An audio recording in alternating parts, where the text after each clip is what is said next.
श्री हरि ग्रंथ भक्तमाल से हम श्री विष्णु जी के मनवंतर और यज्ञ अवतार की कथा को सुनेंगे। सतयुग, त्रेता, द्वापर और कलयुग, ये चारों युग जब 1000 बार व्यतीत होते हैं उस काल को एक कल्प कहते हैं। एक कल्प अर्थात 1000 चतुर्युगी काल ब्रह्मा जी का एक दिन कहलाता है। श्री ब्रह्मा जी के एक दिन में अर्थात एक कल्प में 14 मनु होते हैं। मनु अर्थात मनवंतरों में भगवान सत्व गुण का आश्रय लेकर अपनी मनु आदि मूर्तियों के द्वारा पौरुष रूप से प्रकट होते हुए इस विश्व का पालन करते हैं। जब एक मनु की अवधि पूरी हो जाती है तो उसके साथ ही उस समय इंद्र, सप्तऋषि, मनु पुत्र, भगवत अवतार तथा ये देवता, ये सभी पहले की जगह नए नए अवतार में आते हैं। 14 मनुओं का संक्षिप्त वर्णन सुनेंगे। पहले स्वयंभु मनु। ब्रह्मा जी के शरीर से 2 विभाग उत्पन्न हुए। उससे जो स्त्री और पुरुष रूप प्रकट हुआ वह सम्राट स्वयंभु मनु हुए और जो स्त्री थी वो महारानी सतरूपा हुई। श्री मनु जी और सतरूपा के 2 पुत्र हुए, प्रियव्रत जी और उत्तानपाद जी। 3 पुत्रियां हुई, 3 कन्याएं हुई, देवहूति, आकुति और प्रसूति। आकुति का विवाह रुचि प्रजापति से हुआ, देवहूति जी का विवाह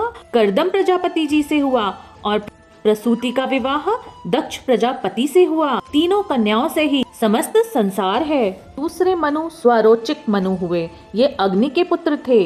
तीसरे उत्तम मनु हुए, ये प्रियव्रत जी के पुत्र थे। चौथे तामस मनु, ये तीसरे मनु उत्तम के सगे भाई थे।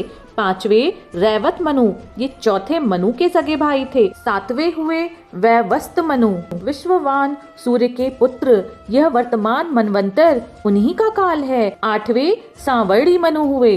9वें दक्ष सांवर्णी मनु हुए।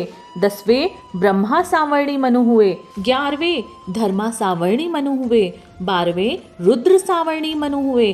13वें देव सांवर्णी मनु हुए और 14वें इंद्र सांवर्णी। ये 14 मनु हैं।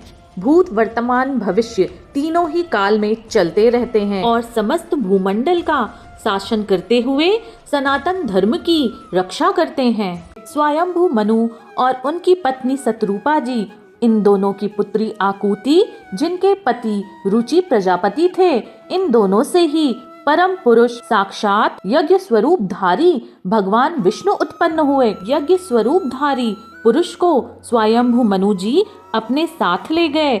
उनकी पुत्री आकुति और रुचि प्रजापति ने दक्षिणा नाम की एक कन्या को अपने पास रखा, परंतु जब दक्षिणा विवाह के योग्य हो गई तो उन्होंने यज्ञ भगवान को ही अपने पति के रूप में प्राप्त करने की इच्छा की।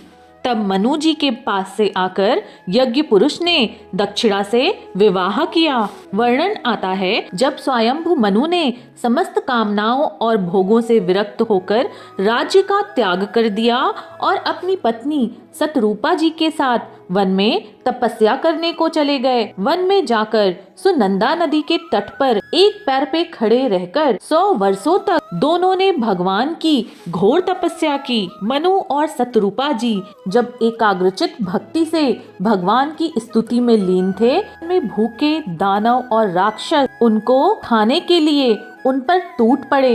यह देखकर अंतर्यामी भगवान यज्ञ पुरुष ने अपने पुत्र याम नामक देवताओं के साथ वहां प्रकट होकर स्वयंभु मनु और सतरूपा की रक्षा की। सभी राक्षसों और असुरों का संहार कर डाला। इसके पश्चात वे सभी इंद्र के पद पर प्रतिष्ठित होकर स्वर्ग का शासन करने लगे।